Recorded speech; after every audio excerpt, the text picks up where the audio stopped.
بيبدأ الفيلم مع كام واحد من الصيادين والناس الخبرة في غابة من غابات روسيا. واحد منهم كان عالم الحيوانات النادرة ترافيس بريستون. هو والفرقة بتاعته من العلماء بيدوروا على فصائل لحيوانات نادرة لسه ما اتسجلتش ولا حد يعرف عنها حاجة. وهم معديين في وسط الشجر لمحوا آثار كفوف وعلامات مخالب على الشجر، وشوية ولقوا جثة دب كبير متقطعة. بس الدنيا ما كانتش ماشية كلها اكتشافات علمية وبس، وده اللي خلى ترافيس بقى متضايق وهو شايف هاركر ماسك بندقية وعمال يضحك. هاركر رد عليه وقال له دي علشان الحماية بس، وفضل واخد جنب بعيد عن المجموعة وهم بيفحصوا الدب. ترافيس لقى سنة ضخمة مغروزة في الجثة، وده كان دليل ان الحيوان ده اتهاجم من حاجة اضخم منه بكتير.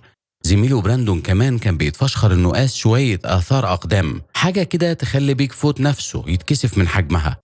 ترافيس كان كل همه يثبت ان في دب من عصور ما قبل التاريخ عايش في الغابة دي، بس الدنيا كانت خلاص بتضلم جامد، وواحد من اللي معاهم في الفريق كان مستعجل وعاوز يمشي. ترافيس رفض انه يسيب المشروع في اللحظة دي واصر انهم يفضلوا في الغابة مهما حصل. وبالليل كانوا مستخبيين ومستنيين، وهاركر كان بيخوف سكوت الشاب الصغير بحكايات عن الدببة القاتلة واللي بتشم ريحة الخوف. براندون حس بحركة سريعة كده، والكل قعد يضحك لما شافوا حيوان الزربان طالع من وسط الشجر، بس الهزار اتقطع لما الدب ظهر بعده على طول. نظرية هاركر طلعت صح لما الوحش استهدف أكبر واحد فيهم في السن، اللي هو أكتر واحد كان مرعوب منه. ترافيس منع الصياد إنه يضرب نار على الحيوان، وبدأ يلفت انتباه الوحش ناحيته ويزعق ويشاور. وأول ما الدب أخد باله منه، ترافيس طلع يجري زي المجنون علشان يستدرجه الفخ، وهناك ضربه بسهم مهدئ. الوحش ظهر كأنه ضعف في ساعتها، بس هاركر بدأ يضرب نار من غير سابق إنذار، وده كأنه بطل مفعول المهدئ. الدب اتجنن وكسر الفخ وبدأ يهاجم أي حد في سكته، وللأسف واحد من الضحايا كان سكوت، والولد ملحقش يعيش بعد الخبطة.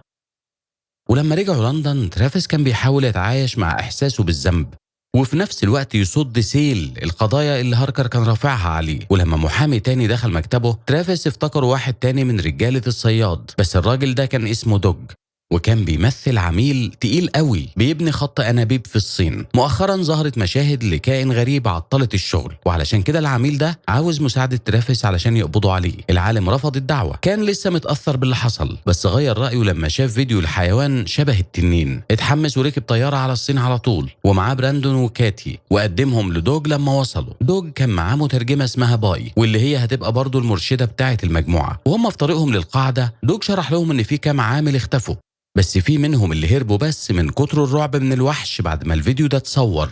ترافيس كان عاوز يبدأ شغله فورا، بس دوج قال له لسه في كام تفصيلة في العقد محتاجين يظبطوها مع بعض، وإنهم هيبدأوا تاني يوم.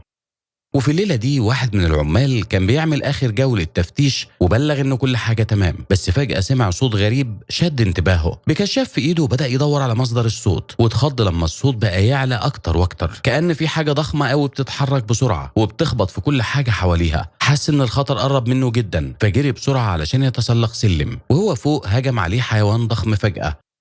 وتاني يوم شغل الإنشاءات كمل كأن مفيش أي حاجة حصلت، وباي ساعدت ترافيس يعدي من البوابات. بس قبل ما يركن، ست صينية شكلها متعصب وقفت في طريقه وهي بتزعق وبتسأل مين اللي في العربية. الست دي طلعت الدكتورة لان زانج، وترافيس شرح لها انه طلب منه يجي يحقق في امر حيوان مفترس. اتفاجئ لما سألته اذا كان اسمه جيم هاركر، واللي زيادة الطين بلة هاركر نفسه ظهر بعدها بشوية وحاول يمنع ترافيس يدخل المنطقة بحجة انه خطر على سلامة الكل. وعلشان الامور تسوء اكتر واكتر، شكله كان جايب معاه مصور جاهز يسجل المغامرة. ترافيس اتعصب جدا وهدد انه هيسيب المشروع، بس فريقه اقنعه يفضل رغم الاعذار الواهية بتاع الدوج. وعلشان يلحق يلاقي الكائن قبل المنافس بتاعه، ترافيس اتكلم مع عامل اسمه هان وو وطلب منه يكلم الشخص اللي صور الكائن. وفي نفس الوقت كاتي ودوج كانوا بيتكلموا جنب البحيرة لما شوية فقاقيع ظهرت على وش المية. كاتي قالت إن في حاجة شكلها كده بتخوف السمك، وبراندون اتفزع جامد لما موجة ضربت الأجهزة بتاعته. كاتي فهمت الخطر وقالت لدوج يبعد عن المية بسرعة، وهو حاول يسمع كلامها بس اترعب لما شاف الألواح الخشب بتتحلل من تحت رجليه. ديل ضخم شبه بتاع الزواحف دمر الرصيف، ودوج بقى محشور على حتة منه للحظة وهو مرعوب تماما. لكن صريخ كاتي فوقه من الحالة اللي كان فيها، ونط بسرعة للأرض الناشفة وهرب من الوحش البحري بالعافية. هان وو أخذ ترافيس للبروفيسور جون يو اللي رفض يتكلم عن الفيديو، وتعامل مع العالم بشك وقال إنه مش واضح هو تبع مين بالظبط. بعد كده دوج اتصل بباي وطلب من الكل يقابلوه في المشرحة، وهناك كاتي استغلت الفرصة وحكت لترافيس عن اللي حصل عند البحيرة. وبما ان الطبيب الشرعي اصر يستنى اخصائي تشريح قبل ما يسلم الجثه، ترافيس خلى براندون ينتحل شخصيته بما انه هو الوحيد اللي في الفريق اللي بيتكلم صيني. الخدعه اتعقدت اكتر لما شالوا الملايه، وبراندون كان خلاص هيرجع من كتر القرف من حاله الجثه الفظيعه. بعدها دخل شركائه، وكاتي لقت سنه ضخمه لسه معشقه في الضحيه. هاركر وهو حاسس بالاكتشاف وصل المشرحة هو كمان بعد شوية، وهدد بقضايا زيادة لو ترافيس ما سلمهوش كل حاجة لقاها. ولما جاب سيرة موت سكوت وقال ان الولد مات علشان كان ضعيف، ترافيس ما قدرش يمسك نفسه واداله بوكس. وبعد كده هان وو ظهر في المعسكر ومعاه جون يو اللي كان فكر في الموضوع وقرر يتعاون. حكى ان اخوه كان شغال في موقع البناء وكان واحد من ضحايا الكائن، رغم ان موته اتسجل كحادثة صناعية. علشان كده هو تعب قوي علشان يلاقي الوحش، وقدر يصوره وهو نازل من على تل جنب البحيرة. لما ترافيس سأل يو ليه قرر يتعاون، اعترف انه قارن نفسه مع هاركر، لان هاركر برضه كان راح المدرسة بعده بشوية وعرض فلوس كتير قوي مقابل معلومات. جون يو قال له انه بيكره النوع ده من الناس واللي بيتصرفوا كأنه كل حاجة ليها تمن.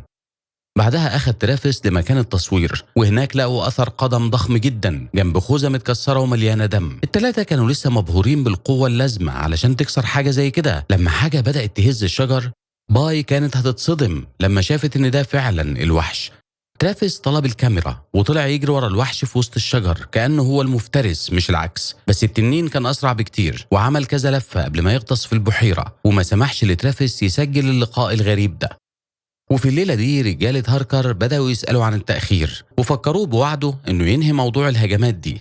كعادته من غير إحساس قال إنه ما جاش الصين إلا علشان الهدف كان صعب جدا، لأن ما فيش تحدي تاني يستاهل صياد زيه.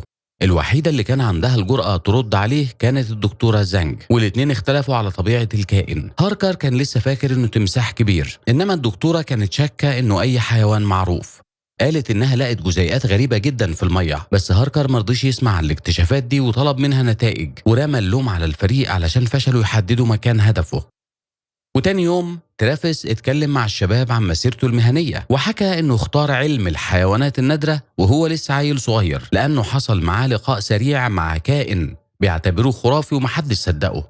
كاتي قطعت ذكرياته علشان تحذره إن حصل هجوم تاني، بس حتى دوج ما قدرش يوفر لهم تصريح يدخلوا المكان المرة دي. وهان وو اللي كان سامع الحوار نبههم إنه عنده طرقه الخاصة علشان يوصل هناك، والعالم وافق فورا إنه يروح معاه.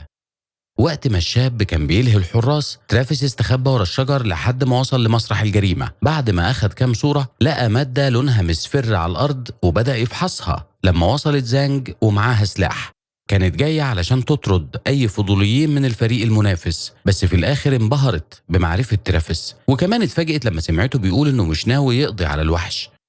وبالليل واحد من زمايلها اسمه فري بدأ هو كمان يغير موقفه، وعلق إن ولاءه الهاركر ده ممكن ينتهي في أي لحظة. فجأة سمعوا صوت خبطة جامدة قريبة، وسرينة إنذار بدأت تضرب، وعشرات العمال كانوا بيجروا وهم مذعورين. زانج وفري اتحركوا في الاتجاه المعاكس، والكاميرا جاهزة لأي ظهور محتمل للوحش. يأس العمال سبب حادثة، واحد منهم كان خلاص هيتسحق في اللخبطة. لحسن حظه قدر يهرب، بس عاش بعدها بثواني بس، لكن التنين خطفوا بعدها على طول.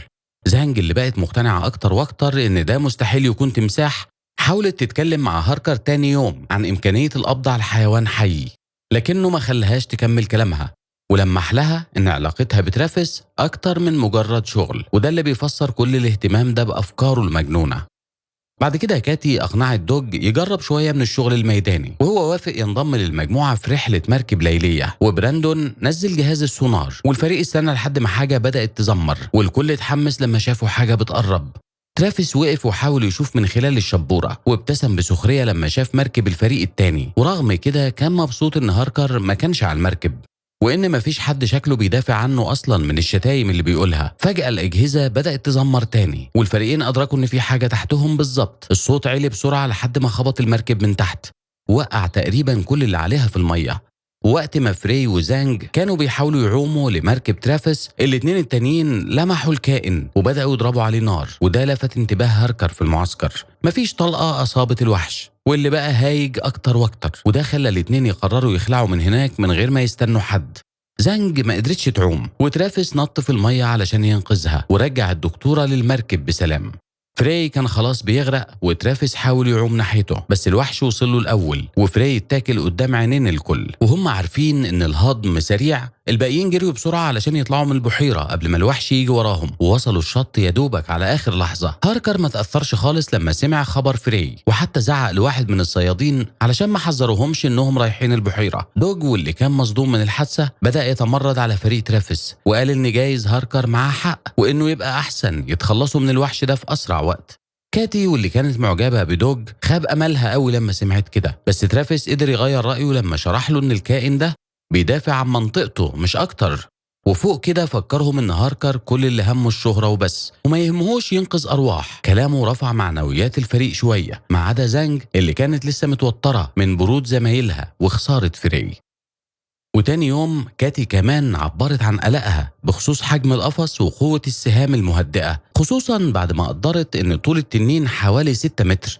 بعدها على طول براندون نادى عليهم هما الاتنين علشان يسمعوا اللي الميكروفون سجله تحت المية، وكاتي قالت ان الصوت عامل زي اغنية حوت، وبدأوا يكونوا نظرية بتربط بين الضوضاء بتاعة الانشاءات وظهور الكائن في نفس المنطقة، بس كانوا لسه محتاجين بيانات كتير علشان يأكدوا الفرضية دي. زانج قالت إن الطقم بتاعها الأصلي عمل تحليل جيولوجي كامل، بس اتحسرت إن مستحيل يشاركوه معاهم لأن هاركر محتفظ بكل حاجة تحت إيده ومش عاوز حد يطلع عليها. ترافيس واللي ما كانش مستعد يستسلم أبدا طلب مساعدتها علشان يقتحموا مقر المنافسين بتوعهم، والاتنين نفذوا الخطة. أول ما الدنيا ضلمت نطوا من فوق الأسوار واستخبوا ورا صناديق لحد ما قربوا كفاية. وترافيس كان لسه هيفك القفل المزدوج بتاع الباب، لكن زانج نادت عليه وورته إنها قدرت تفتح الشباك. بس الاتنين قضوا دقايق قليلة بس وهم بيفتشوا في المكتب قبل ما يتمسكوا، وهاركر على طول صادر الفلاشة اللي ترافيس كان بيحاول يحفظ عليها البيانات، وكتف ايديه وقال انه هيتخلص منهم بطريقة ذكية جدا. لو ضرب رصاصة في كل واحد منهم ده شيء مش مستحب لانها ممكن تسبب اسئلة مش لطيفة في المستقبل، بس لو اتنين ظهروا متقطعين حتت محدش هيشك ان الصياد النبيل استخدمهم علشان يأكل التمساح القاتل. هاركر بعد كده سابهم وقفل عليهم هناك، وهو طبعا واثق في الأربطة البلاستيك اللي ربطهم من ايديهم، ما يعرفش قد ايه هيندم على كده لأن ترافيس سيحها في ثواني وحرر زانج بعدها على طول، وحتى فتح الغاز وسبب انفجار عمل فتحة في الحيطة كفاية انهم يهربوا منها. وبعد كل ده الاتنين جريوا في الاتجاه الغلط ولفتوا انتباه مش مرغوب فيه، واضطروا يخمنوا طريقهم للخروج من الساحة كمان. واحد من بلطجية هاركر قدر يلحقهم في الغابة، بس زانج فقدت صبرها وخبطته من على الموتوسيكل بحتة خشبة. استغلوا الفرصة على طول واستخدموا وسيلة النقل دي قبل ما باقي العصابة تلحقهم، ورغم كده رجعوا المعسكر ايد ورا وايد قدام. وساعتها دوج اداه الفلاشة وقال له ببساطة ان في طرق تانية للإقناع. البيانات كشفت ان في شبكة أنفاق تحت الأرض في المنطقة، وده بيتوافق مع المادة الصفراء اللي ترافيس لقاها قبل كده، وبكده استنتجوا ان الكائن أكيد بيقضي معظم وقته هناك، وعلشان كده وجوده مش بيترصد بالسونار.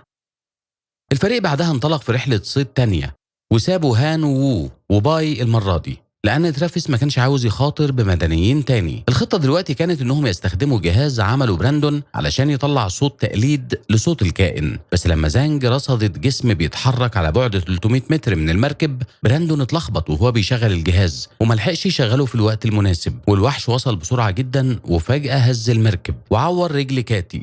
ومن غير سابق إنذار براندون نط في المية على طول وغطس للجهاز علشان يعمل التعديل اللازم. الكائن مرجعش بسرعة لكنه عام ناحيته مباشرة بالظبط في اللحظة اللي قدر يصلح فيها المشكلة. لما شاف مفيش وقت يتسلق المركب براندون عام على وش المية وصرخ وهو بيطلب من حد يدوس على الزرار بسرعة. وفي لحظة بطولية تانية دوج لبى النداء على طول بنطة درامية، والجهاز بدأ يطلع موجات صوتية زي المتوقع بالظبط وخوف الكائن وطفشه على طول. لما شاف حالة كاتي ترافيس كان مستعد يوقف الصيد علشان يوديها مستشفى، بس هي ما خلتهوش يضيع آخر فرصة علشان يروح ورا الكائن لغاية عرينه. وعلى الناحية التانية من البحيرة هاركر كان في المركب مع البلطجية بتوعه، وواحد منهم لمح مركب الأعداء، ومن غير ما يعرفوا إنهم متراقبين فريق ترافيس دخل كهف، والكهف من جوه كان ضخم لدرجة إنهم قدروا حتى ينزلوا جواه. كاتي فضلت قريبة من المدخل بتراقب المركب وبتشرف على شغل جون يو ودوج اللي كانوا بيركبوا القفص. وقت ما ترافيس كان بيستكشف مؤخرة الكهف مع براندون وزانج هاركر وصل فجأة. واحد من البلطجية بتوعه ضرب دوج لما بدأ يعترض. من غير ما يعرفوا أي حاجة من دي الباقيين كملوا طريقهم جوه الكهف مبهورين بحجمه لحد ما لقوا الساكن المشهور اللي كان نايم على صخرة. وترافيس وهو بيراقب الكائن من بعيد قال إن ده أكيد حاجة بين الزواحف والبر مائيات، حاجة مجهولة تماما لحد دلوقتي. الوحش اتململ بهمهمة لما شعاع كشاف عدى عليه، وده خلى الكل ينكمش في مكانه من الخوف للحظة. ومرة تانية براندون اترعب وهو بيركب مسدس السهام المهدئة، والمرة دي الوحش صحي وهو متعصب جدا، والتلاتة بدأوا يجروا. وترافيس حاول يوقع الوحش وهو بيطارد براندون. لحسن حظه لقى فتحة جانبية ضيقة قوي ما يدخلش فيها راس الوحش الضخمة، واتكور جواها. ترافيس قال لبراندون يصوب على بقه، بس صريخه غير هدف الكائن، وده أجبره يستخبى هو وزانج. بعدها حصل اصطدام بالوحش خلخل صخرة ضخمة كانت خلاص هتسحق الاتنين، وفضلوا يتلووا في الممرات لحد ما ترافيس بقى محاصر. ضرب كذا طلقة وهو مش متأكد إذا كان أصاب أي سهم، وفي الآخر اضطر يستخدم السلاح كدرع لما الكائن هجم عليه. بس بعدها الجسم الضخم بدأ يلين، والحيوان أخيرا استسلم للمخدر ووقع على جنبه. زانج وبراندون اتغلبوا بسرعة على خوفهم وقربوا من الكائن المثير للإعجاب، بس فرحة التلاتة اختفت مع صوت التسقيف الساخر بتاع هاركر واللي رن في الكهف. ترافيس ما كانش مصدق انه على وشك يضرب رصاصة حقيقية على كائن نادر زي كده، خصوصا وهو فاقد الوعي. سأله هو ده مجد لأن الصيد مش كده، بس هاركر شرح له ان صوره مع الوحش الميت هي كل اللي يهمه. زانج اللي كانت متضايقة من تصرف مديرها السابق ده بدأت تهينه بالكلام، وده شتت انتباهه. وبراندون على طول هجم على البلطجي في نفس الوقت اللي ترافيس أخد مسدسه وبدأ يتخانق مع هاركر. الحاجة الوحيدة اللي خلت الشرير يقف فورا هي لما ترافيس كشف الحقيقة. الحيوان اللي واقع ده مجرد شبل صغير، وما كانش هو اللي هاجم المركب بتاعتهم. يا دوبك خلص كشف الحقيقة دي لما الأم ظهرت وهي مليانة غضب وبيطاردها واحد من البلطجية. البلطجي التاني اترعب لما شاف زميله بيتاكل، وبراندون استغل الفرصة علشان يهرب ومشي في الطريق قدام أصحابه. ترافيس سحب زانج في شقة، وهناك قدروا ياخدوا نفسهم في صمت، بس البلطجي ظهر فجأة وهو بيصرخ وبيترجاهم يسمحوا له يفضل هناك هو كمان. ترافيس كتم بقه، بس الضرر كان حصل خلاص، والوحش هجم عليه في نفس الوقت اللي الاتنين كانوا بيجروا ناحية المخرج. ساعتها اكتشفوا ان هاركر واخد الكل رهاين وحابس كاتي مع دوج في القفص. ترافيس قرر يدخل هناك هو كمان لما الوحش وصل وشافه بيرمي هاركر على الصخور، وده خلاه يفقد الوعي. بعدها الوحش بدأ يزق القفص واللي اتدحرج بكل اللي جواه لحد ما براندون الوحيد اللي فضل بره وقدر يشتت انتباهه. كان خلاص هيتاكل لما ترافيس أنقذه بنفس الطريقة، وبعدها قال للكل يهربوا للمركب ودخل القفص لوحده بس معاه جهاز براندون. أول ما شغل الجهاز الكائن بدأ يتخبط وحتى رفع القفص كله برقبته، بس ما خدش وقت طويل لحد ما استسلم. وبره الكل كان قلقان وبينادى على ترافيس لما أخيرا طلع من المية بعد شوية. في الوقت ده الحيوان بقى تحت الملاحظة في محمية طبيعية وفرتها الصين، وبنعرف إن هاركر محدش لقاه أبدا بعد اليوم ده. بالإضافة لكده دوج أخيرا اعترف بالحقيقة لأصحابه وقال إن العميل الغامض ده هو نفسه في الحقيقة. ودي نهاية الفيلم، ونتقابل في تلخيصة جديدة، وشكرا للمشاهدة.